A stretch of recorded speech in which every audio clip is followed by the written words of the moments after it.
Halo teman-teman semua, gimana kabar kalian nih? Semoga baik-baik aja ya. Apa di sini ada teman-teman yang suka ngedaki gunung atau memang sering banget ngedaki gunung? Nah, aku pengen tanya nih ke kalian. Kalian pernah nggak sih ngalamin hal-hal yang di luar logika, kayak kejadian mistis gitu? Nah, apalagi kalau kalian ini naiknya suka malam-malam. Pasti ada dong. Waktu itu aku pernah bahas di suatu video itu, aku ngejelasin tentang gunung-gunung angker yang ada di Jawa Barat. Nah, gunung-gunung yang ada di Jawa Barat ini ceritanya udah bikin bulu kuduk merinding ya. Nah, pada video kali ini aku bakalan bahas gunung-gunung angker yang ada di Jawa Timur. Kayaknya emang kurang sih kalau misalnya aku nggak bahas dari semua daerah. Sebelum ke videonya, jangan lupa dukung channel aku dengan cara like, komen, dan subscribe juga ya. Supaya channel aku bisa berkembang dengan cepat. Kalau udah, langsung aja ke videonya. Gunung Raung merupakan salah satu gunung yang aktif di Jawa Timur. Gunung Raung ini terletak di 3 kabupaten di Jawa Timur, yaitu Banyuwangi, Bondowoso, dan juga Jember. Gunung Raung memiliki ketinggian 3.344 mdpl dan juga menjadi gunung tertinggi kedua di Jawa Timur setelah Gunung Semeru. Gunung Raung aku masukin di list yang paling pertama karena gunung ini sangat-sangat banyak cerita mistisnya yang aku cari dan yang aku baca. Selain memiliki jalur yang sangat-sangat menyiksa fisik, nah Gunung Raung ini juga mempunyai kisah-kisah mistis atau kejadian-kejadian aneh yang bisa menyiksa mental pendakinya. Ada suatu kisah di gunung ini terdapat kerajaan jin. Penduduk sekitar lereng gunung ini meyakinkan bahwa dulunya ini Gunung Raung merupakan kawasan kerajaan Macan Putih yang letaknya itu di atas kaldera Gunung Raung. Sementara itu kerajaan Macan Putih ini berdiri sejak tahun 1636 yang dipimpin oleh seorang raja yang sangat bijaksana dan berwibawa. Raja tersebut yaitu bernama Pangeran Tawangulun yang merupakan keturunan dari Raja-Raja Majapahit. Nah, di Gunung Raung ini ada 4 pos yang sangat terkenal. Nah, yang pertama adalah Pondok Sumur. Menurut kepercayaan masyarakat sekitar, pos Pondok Sumur ini dahulunya adalah sumur yang sangat dalam dan digunakan untuk bertapa seseorang yang sakti dari Gresik. Konon, sumur tersebut masih ada hingga saat ini. Nah, tapi tidak bisa dilihat sama orang-orang biasa karena bentuk sumurnya ini tak kasat mata. Di pos Pondok Sumur ini, konon banyak pendaki mengaku mereka itu mendengar suara kayak kuda lagi lari-lari lah di luar tenda waktu mereka tidur. Logikanya di atas gunung masa ada kuda gitu. Why? Yang kedua adalah pos Pondok Demit. Nah, pos Pondok Demit ini seringkali disebut sebagai pasar setannya Gunung Raung. Di hari-hari tertentu konon tempat ini sering terdengar keramaian pasar yang diiringi atau suka ada alunan juga musik kuno. Kayaknya di semua gunung yang ada di Jawa itu rata-rata kayak punya pasar setannya sendiri ya. Kayak Merapi juga kan punya. Terus Gunung Lawu juga punya kan. Lokasi pasar setan ini berada di sebelah jalur timur atau lemah dangkal yang dipenuhi rumput setinggi pusar orang dewasa dan pohon perdu. Tinggi juga ya. Ada yang bilang juga ya, tempat ini itu sering dijadiin tempat buat praktek pesugihan orang-orang yang goblok. Yang ketiga ada pos Pondok Mayit. Pos Pondok Mayit ini merupakan tempat angker di Gunung Raung yang memiliki sejarah yang cukup kelam. Konon dulunya tempat ini pernah ditemukan mayat tergantung di atas satu pohon di sana. Diduga mayit itu adalah mayit dari bangsa Belanda yang digantung sama orang-orang pribumi pada masa penjajahan dulu. Yang terakhir adalah pos Pondok Angin. Pos Pondok Angin merupakan rumah daripada angin kencang, di mana saat berdiri di tempat ini badan akan terasa didorong oleh sesuatu, yaitu angin yang sangat kencang. Selain itu ada nih kisah mistis yang baru terjadi pada tahun kemarin ya, 2021. Nah, pada tahun 2021 itu kan Gunung Raung ini masuk ke status waspada ya karena erupsi waktu itu. Kisah ini dialami sama anggota PVMBG saat memasang suatu alat di Gunung Raung pada tahun 2021 lalu. Nah, singkat cerita, mereka ini naik via Kalibaru pada pukul 4 subuh ya, 4 pagi dan sampai ke atas itu pukul 2 siang. Setelah selesai memasang alat yang tadi di bawah itu, mereka istirahat di bawah suatu pohon sambil menikmati matahari terbenam. Salah satu anggota itu disapa oleh mereka. Dia bilang katanya dia ngelihat sosok nenek-nenek lagi nyari kayu. dengan pakaian ala orang-orang desa. Jadi kayak pakai kerudung gitulah, pakai kerudung dan pakai samping gitulah, kayak orang-orang desa. Dia bilang tiba-tiba ada yang bilang nyari kayu. Bahasa Madura ya, nyari kayu atau mencari kayu. Saya kaget kok ada orang malam-malam nyari kayu di tempat ini, tapi saya diam kalau saya bilang, takutnya teman-teman saya pada takut. Sosoknya itu tua, tapi naik ke pohon mencari kayu katanya. Sebenarnya saya merinding, tapi saya diamkan saja. Biarkan dia menyapa saya. Kayak nanya mungkin ya si neneknya itu. Kayak, Mas nyari kayu ya? Gitu mungkin ya, kayak disapa gitu. Tapi orang-orang gak tahu, cuman dia doang yang disapa. Merinding ya.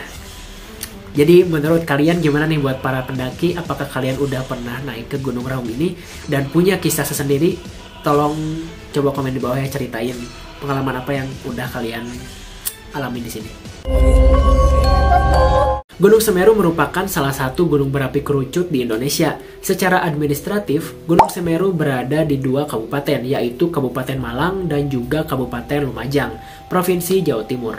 Memiliki ketinggian sekitar 3.676 mdpl ini, Gunung Semeru menjadi salah satu objek wisata yang sangat terfavorit bagi orang-orang di Indonesia, termasuk aku pengen sekali ke sana.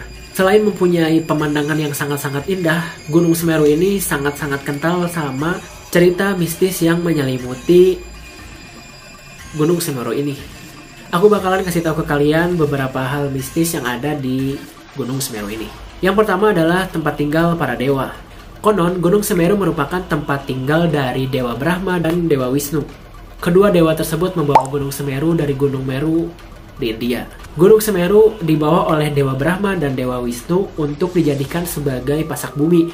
Konon, kala itu Pulau Jawa masih terombang-ambing di lautan karena belum ada penekannya. Kisah ini terdapat dalam kitab Tantu Panggelaran. Selain itu, Mahameru ini dipercaya sebagai tempat bersemayamnya para dewa Hindu. Dewa tersebut menjadi penghubung antara bumi sama kayangan. Makanya di sana itu nggak heran kalau misalnya banyak sekali sesajen yang ada di sana, dan banyak juga kayak gapura-gapura kecil gitulah, kayak buat nyimpen sesajen buat ibadah. Yang kedua, penunggu Ranu Kumbolo yang menjelma jadi ikan mas. Nah, Ranu Kumbolo merupakan salah satu danau di Gunung Semeru yang berada di ketinggian 2.389 mdpl. Mitosnya itu di danau yang menjadi favorit tempat pendaki ini ada penunggunya, sosok wanita berkebaya kuning. Nah, inilah menjadi sebab kenapa para pendaki dilarang mandi dan mencuci kayak mencuci piring pakai sabun atau misalnya cuci pakaian pakai sabun gitu di danau ini. Karena konon katanya si wanita berkebaya kuning ini menjelma sebagai ikan mas yang ada di Ranu Kumbolo ini. Ada satu kisah yang cukup menyeramkan ya yang dialami sama Bang Ado. Nah, singkat cerita, Bang Ado ini naik ke Gunung Semeru sama teman-temannya. Nah, dari awal kepergian aja mereka udah kayak diganggu sama sama hal-hal yang nggak terduga, kayak ada kecelakaan mobil yang yang melibatkan sama kereta yang Bang Ado naikin sama teman-temannya. Terus singkat ceritanya, waktu di jalan pendakian mereka kemalaman. Waktu di tengah-tengah hutan itu, salah satu teman Bang Ado ini mukanya pucat, kayak kayak ketakutan gitulah. Nah, waktu ditanya, "Kenapa kamu? Kenapa?" Dia cuma jawab, "Gak apa-apa." Terus dia bilang, "Jangan sekali-sekali mereka lihat ke atas." Nah, karena kalau digituin ya namanya manusia jadinya penasaran. Nah, waktu mereka dibilang gitu, mereka langsung otomatis pada lihat ke atas. Dan alangkah kagetnya, waktu lihat ke atas mereka lihat suatu sosok tinggi besar berbulu dengan mata yang sangat merah lagi ngeliatin mereka dari kejauhan. Dari jauh aja kelihatan banget itu sosoknya sangat-sangat besar, apalagi dari dekat. Gak selang dari itu, beberapa teman dari Bang Ado ini jatuh sakit, demam lah. Nah, memutuskan buat rehat dulu lah. Setelah itu mereka jalan lagi dan akhirnya mereka tetap diikutin sama sosok tinggi besar ini sampai hampir mau pulang. Ngeri ya, diikutin sama sosok yang gak diinginkan dari berangkat sampai pulangnya. Niat mau healing malah jadinya apes. Yang terakhir adalah Gunung Kawi. Gunung Kawi terletak di Desa Wonosari, Kabupaten Malang, Jawa Timur, dan terletak sekitar 15 km dari kota Malang. Ketinggian gunung ini mencapai 2.551 mdpl. dan sering dikunjungi oleh orang-orang yang malas bekerja tapi pengen cepat kaya. Nah, kalian tahulah maksudnya kemana. Banyak masyarakat percaya bahwa Gunung Kawi ini memiliki mustika kekayaan. Cerita yang sangat terkenal dari Gunung Kawi adalah praktek pesugihan yang meminta tumbal nyawa manusia di setiap tahunnya. Ada yang bilang tumbal yang diberikan harus seseorang yang mempunyai hubungan darah dengan kita. Dengan kata lain adalah anak kita sendiri. Gak heran nih kalau misalnya Gunung Kawi ini masuk ke salah satu gunung paling angker di Jawa Timur. Tapi kalian boleh percaya, boleh enggak ya mengenai pesugihan ini, karena oleh juru kunci di sana bilang bahwa gak ada yang namanya pesugihan di sini. Yang ada adalah orang-orang pada ziarah ke Pasarean dari Kiai Juko sama Kiai Sujo. Jadi ya di sana itu memang ada 2 makam kiai ya. Jadi memang banyak banget orang yang ziarah ke sana. Tapi ada beberapa oknum orang-orang goblok yang pengen cepet kaya dengan cara mungkin pesugihan. Nah, pesugihannya ini nggak dilakuin di dekat makam ini, tapi di hutan Gunung Kawi ini. Jadi gimana, kalian percaya nggak kalau misalnya di Gunung Kawi ini memang tempatnya buat pesugihan? Atau cuman rumor-rumor belaka doang? Coba komen di bawah. Nah, jadi itu adalah salah satu gunung yang angker menurut aku yang ada di Jawa Timur. Nah, apa kalian udah pernah nih ke gunung yang udah aku sebutin tadi? Ya mungkin segitu aja lah video kali ini. Semoga kalian suka dan nyimak sampai habis ya. Terima kasih buat kalian yang udah nyimak video ini sampai habis. Aku ucapin terima kasih. Nah, oh iya, terima kasih juga buat kalian yang udah like, komen, dan subscribe di channel aku ya. Nah, buat yang belum, aku minta tolong ke kalian buat dukung channel ini dengan cara like, komen, dan subscribe biar channel aku bisa berkembang dengan cepat. Kalau kalian pengen rekomen atau request konten apa yang harus aku buat, kalian bisa komen di kolom komentar. Gak usah malu-malu ya, karena komentar kalian sangat berharga buat aku. Anjay. Ya pokoknya see you next video lah. Bye bye. Peace.